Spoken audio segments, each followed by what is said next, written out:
Welcome back to the Pool Pro Podcast. Don't forget to subscribe on YouTube, iTunes, or Spotify to be notified when a new episode comes out. On today's episode, Larry the Gamba from Pool Buoy Corp describes mastering leak detection. You're not going to want to miss it. Welcome back to the Pool Pro Podcast. This is Michelle Cavanaugh with my guest co-host today, President of Robco Water, Rob Stewart in the Ottawa area. Thanks so much for being on today, Rob. Thank you for having me. It's very nice to be back. This podcast is all about Canada, which is exciting because it's a country that is dear to my heart and I love. So our guest today is a cross between a criminology degree and swimming pools. And what do you get when you cross those two things? A leak detective. President of Pool Buoy Corp, it is Larry the Gamba. Larry, welcome. Thanks for having me. So excited to have you here. Today, we're going to talk about leak detection. It's a topic that I know Rob does too, I believe, up in the Ottawa area. So it's something we want to talk about. We are excited, like I said, to have Larry here today. So Larry, tell us a little bit, because I read a little bit about your background on LinkedIn, and I know that you started out in the swimming pool or the aquatics industry very, very young. Mm-hmm. Tell us a little bit about your background. I know none of it makes any sense. Give me a sec to clarify. So yeah, we've been involved in aquatics, my brother and I, like ever since we were kids, right? Went through the paces, lifeguarding and all that.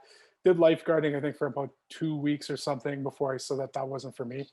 And then ended up getting a job at a hotel, which at the time, and Rob, you might know this, you might know of this hotel anyway, was the biggest hotel in Canada. They had 2 swimming pools, right? And this was a place that had heavy traffic.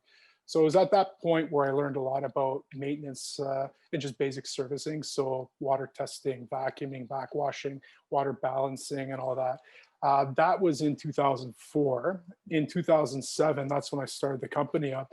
And that was basically just a service company, just a small service company, just doing opening, closing, simple repairs, weekly maintenance, right? And then in 2008, it was a gentleman that actually worked for a distributor that I used to go get my maintenance equipment and chemicals from, who recommended that I get into the leak detection side of things, right? So I did that and bought my first kit 2008 from Anderson Manufacturing in St. Paul, Minnesota, not to be confused with Anderson Manufacturing, the gun distributor and manufacturer. Even though that would probably be an interesting mix, given that they would probably put the holes in the pools and we would find them, so it would be a good partnership. But, yes. Yeah, so basically got the kit at that time and just started kind of playing with it and kind of learning the ins and outs. It was a self-taught enterprise in the beginning, kind of obviously with whatever resources I had at the time, a lot of trial and error basically. And it was, like I mentioned, a gentleman that used to do that work prior to him getting into retail that recommended it to me. And he worked for a company it was a pool company that specialized in leak detection. So started that. And at the time when I got the equipment, it was because I was living at home, right? Like I was pretty young at the time. I mean, I'd like to think I'm young now, even though I'm probably not. That's okay. Me too. Yeah. But if we could use the filters on this to help us with that. But so the genesis of it was when I was getting the equipment. At the time, it was like, at least I'm going to say the initial kit I bought was about $7,000. So that wasn't a popular decision in my household, because I think it would probably have been equated to me buying like a magic bag of beans, because leak detection equipment, like what the heck are you going to do with this, right? So I had to fight a bit of that, like at the home front type of thing, to kind of just convince, even though it was my money, right? But obviously my parents liked to be in my business, but that anyway, is what it is. They didn't see the value in it, right? So slowly started off. And then within a couple of years, it became the main service offering, to the point of it becoming the only service offering. So leak detection, underwater repairs for residential commercial pools. And a big segment that's, I guess, emerging now is the underwater repairs and inspections, especially for commercial properties, right? So main drain, VGB stuff. We get called like an emergency basis for a couple of municipalities and their pools if their drains are broken. Obviously, they need to get things back up to tip-top shape and reopened before obviously you start getting a lot of complaints from patrons, right? So that's been a big part of things, because obviously the leak detection part of it kind of went into the scuba part of it, which now has kind of merged itself into both. So nothing really to deal with criminology or any of that fun stuff. It just Right. It Yeah, is kind of, it's kind of cool. The bad guys just happen to be the leak yeah, exactly, versus, exactly. somebody else. Right. That's Exactly. it. That's it. Can you do some training for leak detection? How do you actually, educate yourself in this area? So the good thing is nowadays that training is a little bit more readily available. Like it Mm, wasn't necessarily back then. Back then, you're kind of going off, yeah, more trial and error. Yeah, you're probably using the instruction manuals, instruction guides from the equipment and playing around with that. There was like a slideshow that came with the kit at the time that I got it from Anderson Manufacturing. They have now since posted all their information online and do have in-person training and do a lot of seminars at their trade shows. So one of them, which I was actually happy to be a part of last year, which was at Atlantic City, was the NESPA show. I was fortunate to be there as one of their expert panelists with two co-panelists as well, and then obviously Lance Anderson from Anderson Manufacturing and Brad Madison as well. So that was basically a 3 hour. That was about a 3 hour seminar, and we went over. We obviously can't go through everything, given obviously the fact that there's just so much to this, but we went through quite a bit to kind of give you a pretty good base of obviously some of the theories and some of the practices of what leak detection is. My first question that I actually had on my list was, like what sort of equipment do you use? Because there are different manufacturers out there with leak detecting equipment. Sure. The stuff that we use is also from Anderson. I do have some stuff from Leaktronics. Yep. Um, but I do prefer I have to say the Anderson equipment. It's a little bit more streamlined, a little bit easier to use, and but do you have a preference? I mean, have you ever used anything other than the Anderson stuff? I have. I do say that Anderson will probably be my go-to as well. Like I do prefer working with their equipment as well. The way that I look at it is like being in this part of the industry, you're almost like a general manager and a coach of like a sports franchise, right? And you're evaluating the different stuff and the different techniques and the different equipment and components. I like Anderson. It fits what I do best. I do have some electronics equipment. I'm getting more into like thermal imaging, and I actually was talking to a gentleman from Utah earlier today about acoustic imaging and demoing that for them for this purpose as well. But more on the lines of, yeah, I find that Anderson does have more of like a one-stop shop type situation. Now, if you're doing commercial and residential, obviously you're dealing with concrete pools as well as Sure, vinyl liners and stuff like that. sure. Where would you start, like on a concrete pool? I mean, let's take the plumbing issues out of it. All right. Sure. So let's say that there's a leak in the shell somewhere like that. Where would you start in order to track that down? So what I would probably get into first and foremost is obviously, I don't know if you have the Legalizer, which is a rapid water loss sensor. So to be able to determine whether or not the shell itself is leaking in a concrete gunite plaster situation, is I would probably isolate the plumbing out of it, plug that all off, and run that computer. Right, that computer will tell you definitively if there is an issue in that structure or not, and if that is, hydrophones are a good bet on those. Tend to find quite a bit from an actual structural leakage standpoint with a hydrophone, and then back up with dye and scuba. That's been my go-to on those. Always have to be prepared to don the scuba gear. Like always, to me, that's actually the best part of the job. But that's what helps kind of further confirm things from obviously the computer standpoint and the hydrophone standpoint. Okay, so for people who aren't familiar with what a hydrophone is, it's basically an underwater microphone, Mm, um, which is very sensitive.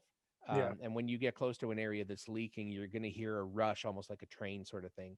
that's So right. once you find something that's suspicious, then you dive it and use dye, or Exactly it. yeah, That's right. and Yeah. there's no issue finding your problems like that. No. We do leak detection. I shy away from the concrete pools because I'm just not that familiar with them. Like our market where I am, I don't do anything other than residential. Right. Makes So sense. I don't have very much exposure to concrete. So I just sort of pass concrete leaks over to somebody else. Right. Understood. So um, now the diving aspect, you just get in there with some dye and just confirm what you're finding. And Exactly. once you Yeah. find it, then what do you do? Do you actually initiate the repair? So what I'll do I mean, especially in the commercial end of things, what happens there is I'll give a couple of options. Like I'll video, I'll photo, all that, so that I can report that to whomever's obviously hired us. If it's another company or if it's the actual people at the facility themselves. I do give them obviously the option to fix things up temporarily because there's only so many things you could do underwater, right? Like if it's an epoxy sealant or what have you, it's a bit 50-50 as to whether or not they actually go for that or not. But no, that type of stuff, like if you want to get into like, saw cutting and injecting and all that, like cementing, like that, I don't touch, no. Yeah. Okay, and what about underground? Like, let's say you do isolate it to an underground piping issue. Yeah.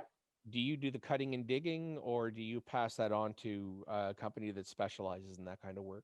So that we used to do those, right? I used to do quite a few of them myself, and then I started basically passing that off and subbing that out to other contractors. Just because what happens is you end up getting so tied into the detection and the things that, Yeah. I mean, if you're doing a repair, like you could be in there, 3 hours, sometimes even longer if things get tricky. If you're trying to balance both, it gets extremely difficult if you have other jobs on the docket to do for detections. So that's how, and also the other thing is it does kind of wear you down physically, and that was where I started getting a lot of injuries, including knee, back, neck, shoulder. So Yeah, guilty. yeah, check, I have all those check. all those issues. Yeah. So the next thing that I was curious about, do you apply these leak detection services for, say, above ground pools? Absolutely, yeah. So the main things there, obviously, you're dealing with above ground pools with exposed plumbing, so you're not going to get into pressure testing that unless sometimes you run into cases where they're underground. You would use the leak track, which is the vinyl liner scanner on an above ground pool. Now, what I do run into often is obviously, I always tell customers from an above ground pool standpoint, we can locate the issues, not a problem. It's being able to repair it effectively. Because sometimes I find the above ground pool bases are very uneven. So you might put up, or you might have, for example, a part of the frame that's sticking out and popping into the liner, right?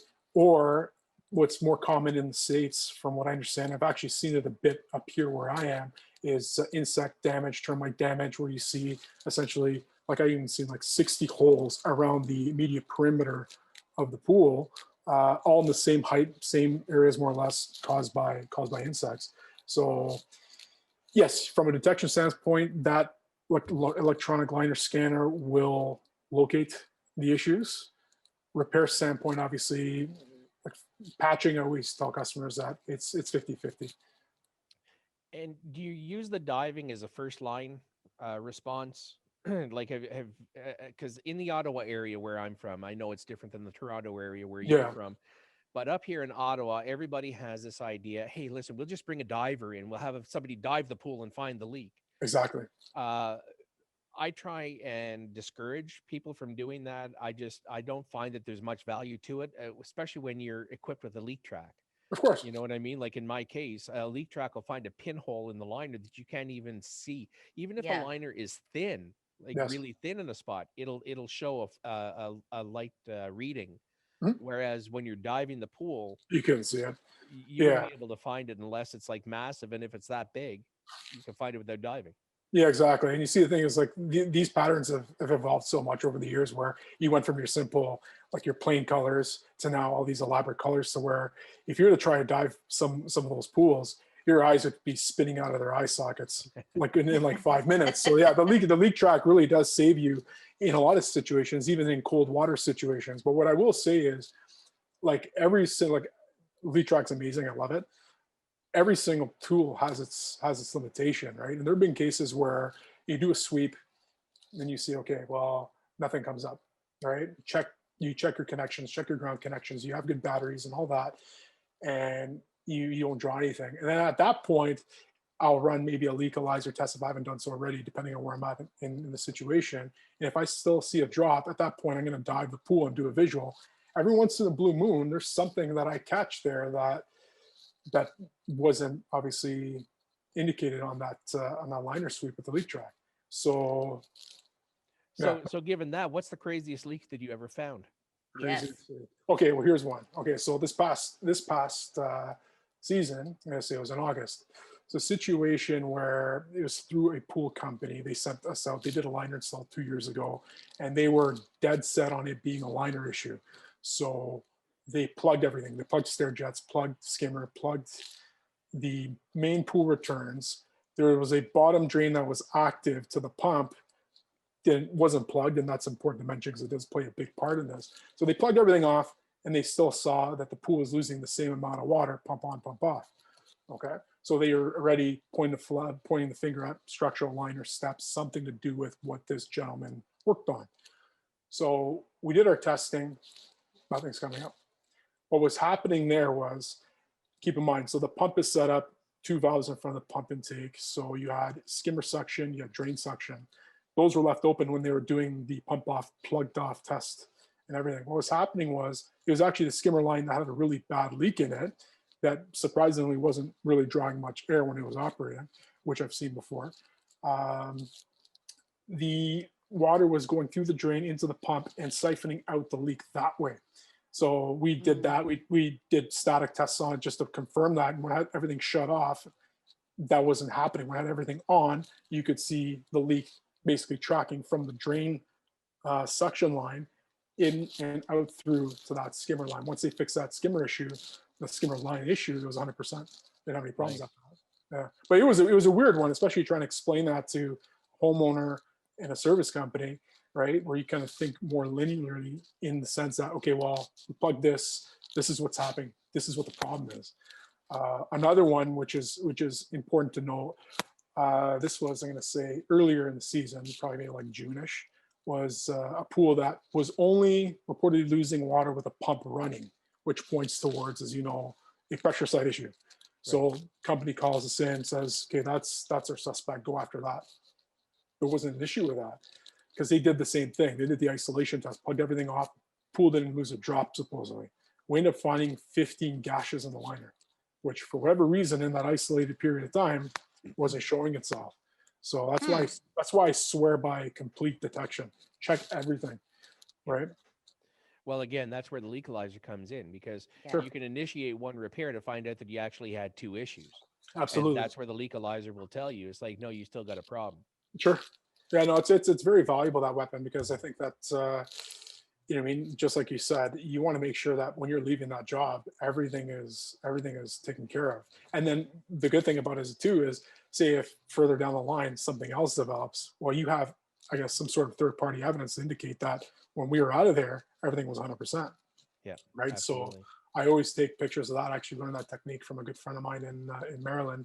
Timestamp pictures of that, timestamp pictures of pressure tests, because you run into weird cases. Like I have situations where customers did some work in the backyard. I would have been there maybe in, I'll say, May, June, patching up a couple holes in the liner. And then later in the season, they're calling saying they're losing water, and a landscaper put a spike through a pipe. So I'm able to say, listen, when I was there, this timestamp picture indicates, or these 2 timestamp pictures indicates the pressure is holding in that line when I was testing it. So this is a new issue, right? Now, do you do video tracking in your underground pipes and stuff? I do have that in my camera, yeah. I'll take pictures of it and locate it with a Scout and all that. I've upgraded my SD cards in my cameras to allow for more, I guess, more length in terms of my recording capabilities. Yeah. So what are you using for video? Like for video, regular endoscope off of Etsy, or? Or you're talking, no. This is basically, there's 2 cameras I use. Rigid nano reel, which is more suited for the 1.5 inch piping that we are more commonly using up here. What's been more, I guess, found more, so to speak. So rigid nano reel with a Navitrax Scout locator, which will pick up the 512 hertz signal underground to tell you where you are within like 1 inch. Okay, so there's that one camera there. I have another camera that I just picked up recently. I'm going to try and kind of put it through the paces. I got it somewhere overseas. I'm going to see exactly what it does, because obviously the nano reel can break on you fairly easily. So, you don't have a problem with the nano reel getting around 90-degree corners and stuff like that, or? The good thing about it is actually it's pretty effective in navigating that. Now it all depends. Like if you have ones that are like back to back to back to back, different story. Like I won't try more than say 2 successively, like within a short span. Like say if somebody tried to do a bridge repair, for example, I would back away from that, because even though sure, could you be successful like in the temp, sure, but I just get too nervous about damaging the camera. Because I've had to send a couple of them for repair. Like my good friend I referenced already from Maryland, she has backups for her backups, and when she told me about that initially, I thought that was an exaggeration. It's not an exaggeration. It's very much a part of the reality. So Now, personal question: yeah. are you a wetsuit guy or a dry suit guy? Well, dry suit when it's cold. If I can dive the pool without the dry suit, then I'm just going to want a bathing suit. Doesn't matter. But dry suit more so. Yeah. Okay. Probably How not. about you, Rob? Well, I did buy myself a dry suit because I'm too fat to fit into a wetsuit successfully. I can jump into the air and get stuck on certain days. The reason I got the dry suit is because I'm nervous about people's water chemistry. Yeah, Like good point. I'm a real pain in the ass when it comes to that. Yeah. So I used to bring test strips and test their water just to make sure that there is sanitizer in there, so that I'm not going to get out of the pool and break out into a red rash all over my body. But the downside of using a dry suit is it takes two people, right? Because the zipper's across the back of your shoulders. Yeah. Depends on which one you get. I mean, you can get the front zip, but it is more clunkier. One thing with the dry suits that I've run into is like I've gone through so many zippers. Every time I just got one back from Theyre, that was like at least $400 or $500 in repairs. So oh yeah, they're not cheap. No, and that's the thing, right?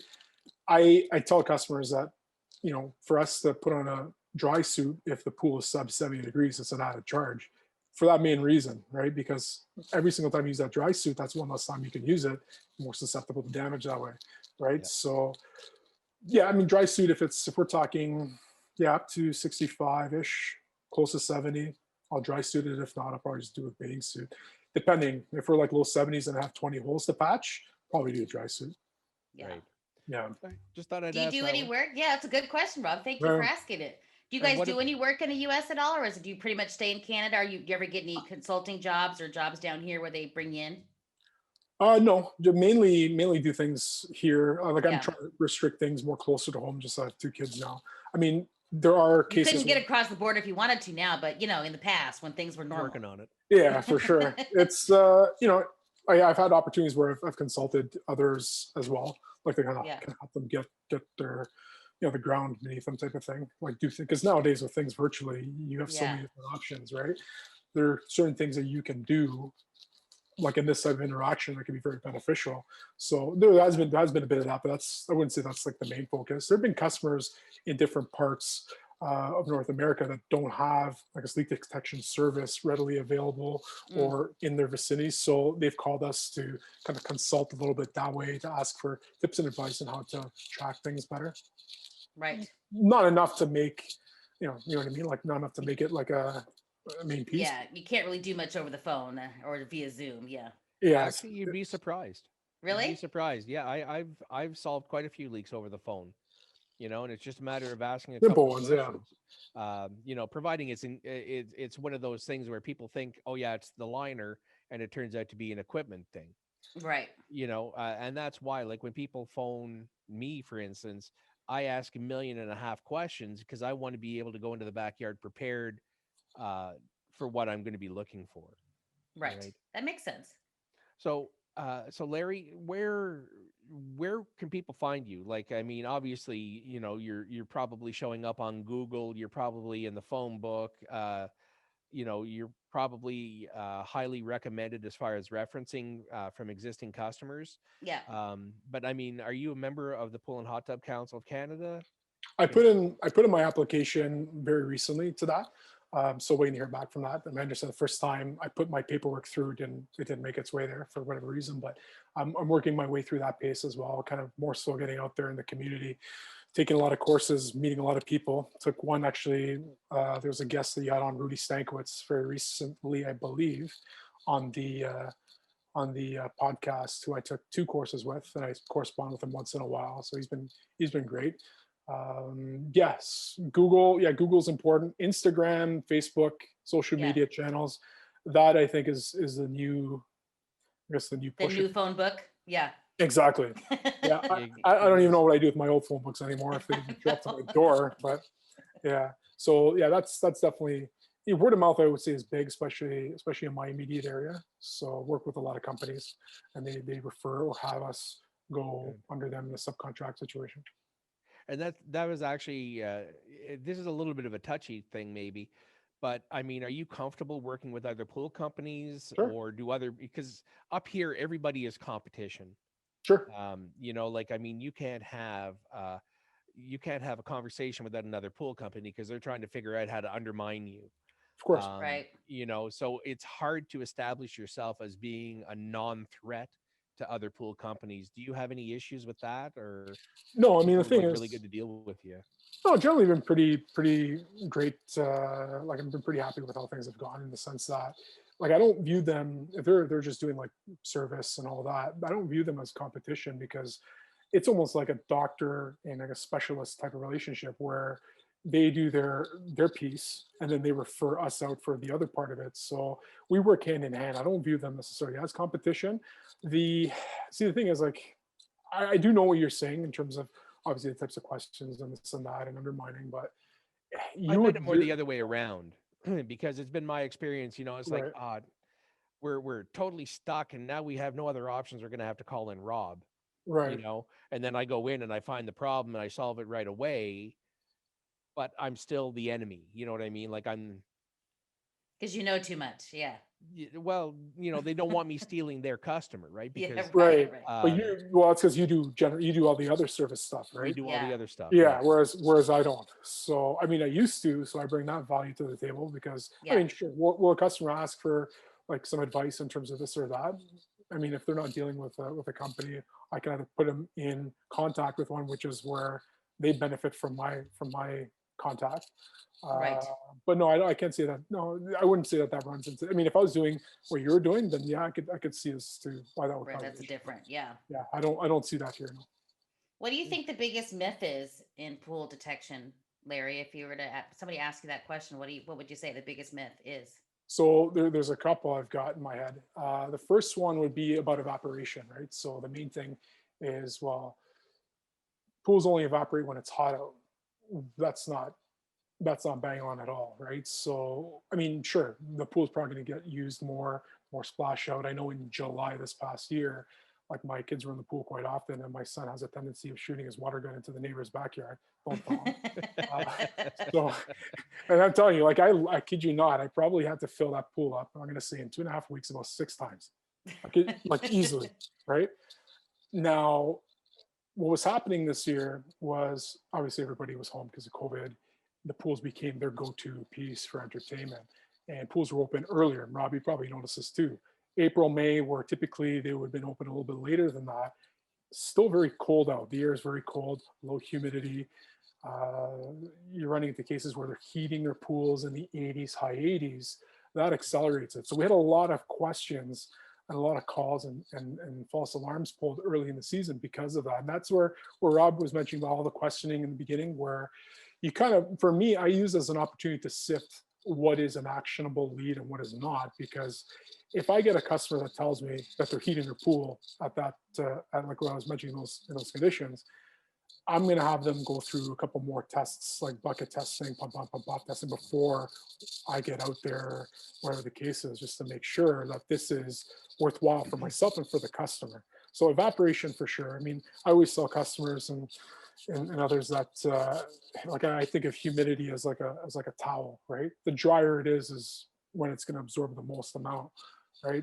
When it's wet, it's not going to. So that beginning season, end of season, a lot of calls in September with customers that I've dealt with in the past who feel that the pool is losing water. Same situation I was mentioning from earlier in the season, and yeah, it's like post-traumatic leak disorder. Like once you have a leak one time, you're looking almost every day to say, oh, eighth of Oh, an I inch. got a Oh, leak. yeah, I I gotta got a call leak. gotta call them back. Yeah. So that's what happens. So that's one myth. Another myth I would have to say is a lot of times customers and even pool companies assume the pool is leaking. There's only one leak. You find the one leak, you're good to go. Truth is, yeah, that might be the situation, but the way that we always kind of approach it is that we suspect every single part of that pool is leaking, regardless of what the observations are, right? So, I mean, there have been many times we come and we find the major issue within 15 minutes, not even. The rest of the time is being spent to make sure that there aren't any other issues, because you might have, yeah, your main issue that's causing you an inch a day, but then you have a secondary or a tertiary issue, maybe a small little pinhole in a liner that you don't notice, I guess, in 24 hours when you're doing your pump on and pump off observation. But when your pool is closed over the winter, that's when you have that show itself, right? So a lot of times you might get customers, no, it's got to be this, just test that, and you're only, there's only going to be one problem. Well, it's obviously, it's good to have the observational piece and all that. That's obviously very valued, but the other part of it is to back that up with the analysis and and all that too. So that would be another one.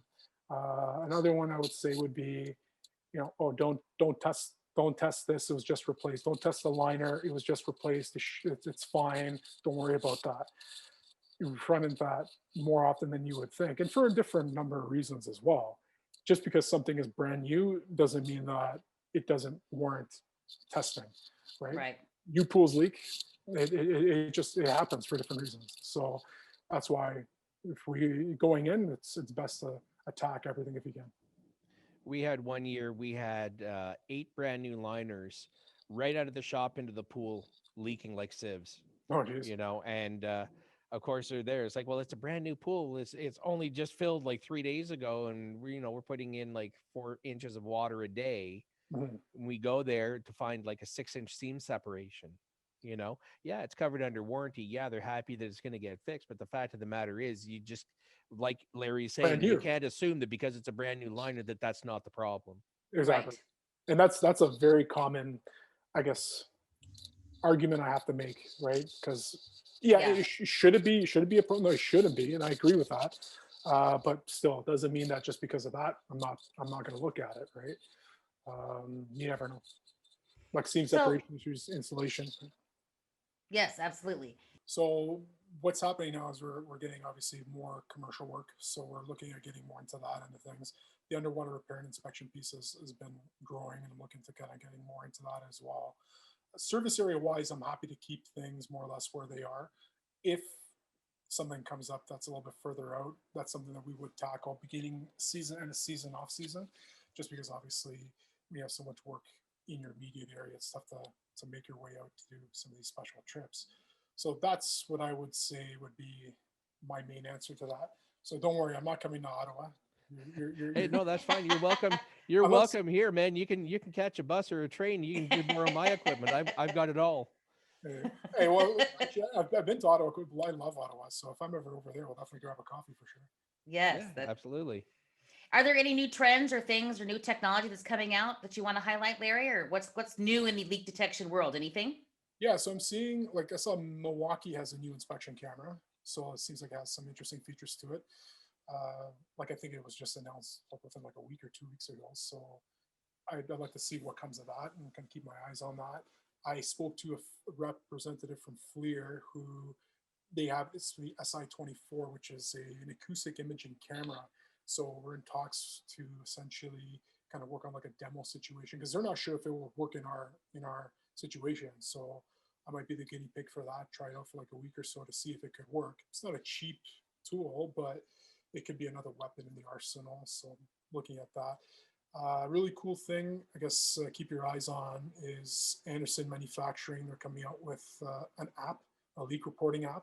So very Oh, similar to Tap Inspect, which is commonly used for homeowners, for homeowners' house inspections, I should say, where you have the inspector going around and just kind of ticking off boxes, writing comments, taking pictures. Same idea, but for leak detection specifically. It hasn't been released yet. It should be out at some point in the future. I know they're working on it very diligently, so I'm very excited to see what happens there. I was a part of a group that did some beta testing on that, so I was using it in the field, which is pretty neat. And then that's pretty much the main pieces there. So and for a pool owner, then, Larry, for a pool owner who may be listening to this particular podcast, what would if they want to know if they have a leak, or they're concerned that they have a leak, or they think they might have a leak, how do they know? So a couple of things that we can talk about in this first part I took from Rudy Stankowitz's class was if you do like longitudinal water testing, like you said, keep like a weekly track of what your water tests are. You look at your consumption, your salt consumption, if it's a saltwater pool, if you're continuously adding salt, right? That's one piece. Calcium hardness, obviously, if that's dropping, that's a concern. Cyanuric acid as well. So if you're being diligent in tracking and monitoring your levels that way, that would be one way of going about it. A lot of service companies are really good. Like they'll flag it because they see, okay, we're going through 3 bags of salt a month or whatever the case is. Something's going on here. That's way too much for evaporation. Obviously, salt wouldn't do that, right? So that would be one way to go about it. If obviously in a couple of weeks pools are going to be open where Rob and I are, if you see your water level is really low at the time of opening, that would red flag it for sure. I would say in that situation, take a picture of it or have your service company report that to you, have them take a picture of it in case that you would have to go that route. A lot of pools in my area have sump wells. So they'll have like basically a long tube that goes down into the ground where you can pump out any groundwater around the surround of the pool. A lot of them are getting put into fiberglass pools. I have one in my pool. My pool is a vinyl pool, and a lot of builders use that method. So if you see water in there, it's probably a good idea to extract it, compare it to the water chemistry. If you have salt in that water that's outside of the pool, that generally does indicate something. Look for sanitizer levels and all that. The other side is if you're noticing you have a floating liner. So if you have water underneath, for example, under your liner where it's kind of like lifting and kind of buckling in, I would say that would, when you're pumping that out, compare that water with the pool chemistry water and see, comparisons and so on. And then last but not least, bucket testing, pump on and pump off testing in addition to bucket testing. Bucket testing, I would say, I mean, it tends to get, I guess, what's the word I want to use? I want to say abused, but I want to say in the sense that it doesn't get done, I guess, to the fullest of its extent. So I always say if you're able to, if you're walking steps are the best way to put it, to place that bucket. So if you take, for example, standard bucket, put on your top step, second step, if you have to weigh it down with a brick or whatever the case is, fill it up to about 1 inch from the top. I think that's probably the best way to go. Minimal use, if not no use in the pool would be ideal. And then do your 24-hour on, 24-hour off test and try not to extend it past that point. That would be another step as well. But typically, I mean, 1 inch a week here is average in terms of just like evaporation in normal conditions. Like I mentioned, in July, if I didn't know any better, if I didn't do what I do, I would assume my pool is leaking as well. So expect to see the variance in that piece as well, right? Like heavy usage and craziness of kids like my own would contribute to that. So just keep your eyes on it and be prepared to kind of put tape marks and monitor it closely as well. So because it's hard to you can't put an exact number and say, okay, you live here, you're going to lose for sure this much because of evaporation, 100%. I don't put hard and fast numbers because I understand every pool is different. I've had cases where a neighbor would say, well, my neighbor hasn't lost a drop since whatever, but I lost 1 inch last week. What's going on? And lo and behold, it's just because of different exposure and so on and so forth, different shelter methods, like fencing, coverings. Mary's running her pool at 95 degrees and Bill's running his at 70. So yeah, that's going to change the way things react. Absolutely. And even a lot of times it comes into with what we do, you always obviously you want to rely on your own conclusions, your own testing, right? Because you get things that are reported that sure, maybe that's the case, but until you're able to make a definitive analysis, it's all hearsay. So right. Absolutely. Well, this has been good. Rob, do you have any other questions? No, ma'am, I'm good.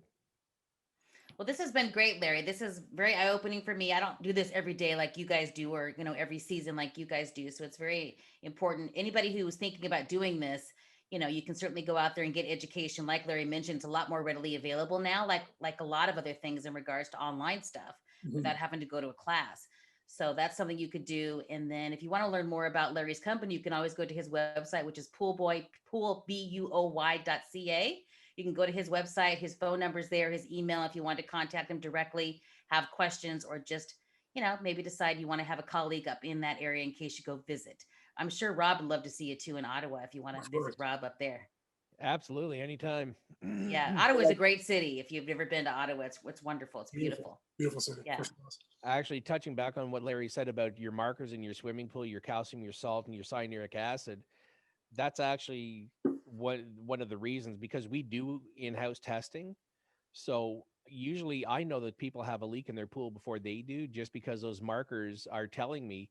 But you don't get that unless you do regular testing. So if Right. you're a homeowner, regularly test your water and keep the piece of paper that they give you. I can't stress that enough. You know, it's like, well, where's your last water report? Uh, When you say regularly, you're talking once a week? okay, so our program does every 2 weeks. Okay. But yeah, I mean, you know, once a week, there's nothing wrong with that. Most of the pool stores offer free testing, so it's not like it's going to cost you an arm and a leg to get it tested on a regular basis. Um, but again, even if you do it twice a week, even if you do it once a month, you're establishing a record. Yes. So if you're consistently losing these chemicals that can only be lost by draining or losing water, Yeah. if it you know, like it's like a snowball thing. It's never going to reduce. It'll only increase if you have a leak. Yeah. So, you know, regular testing, keep an eye on those values. If you don't understand those values, ask your pool store. They'll be happy to tell you. Again, most of the time, by the time a customer realizes they have a leak, they're already scratching their head and they're saying, well, What's going on? Yeah. darn, yeah, because even a small leak is a very expensive thing, Of course. because you're not only losing that water, but then you have to replace the water. So you've lost the heat that's in that water as well. Now you have to reheat your makeup water. You have to replace all your chemicals. You have a greater chance of having, say, an algae issue, right? Because you've got unstable water. So even a small leak can turn into a very expensive situation, and you should get it addressed. If you think you have a leak, get it checked. Yes. It's worth the money in the long run for sure. Just to piggyback on that, when you talk about the water testing and the documentation behind that, oftentimes, like I hear and see that liner manufacturers, they request that, right? And having that can obviously be more favorable for you, because you can say, okay, here's all this. This isn't a water chemistry issue because of X, Y, and Z, because that could potentially be one of their go-tos, is that, well, water chemistry issue. That's why you're getting wrinkles, it's why you're getting this, and this is why you're getting that. So having that there gives you another leg to stand on, essentially from a warranty standpoint. So Yeah. Good point. Good point. Well, thank you so much, Larry, for coming on today. We appreciate it. thank And you. Rob, thank you so much for being my guest co-host today.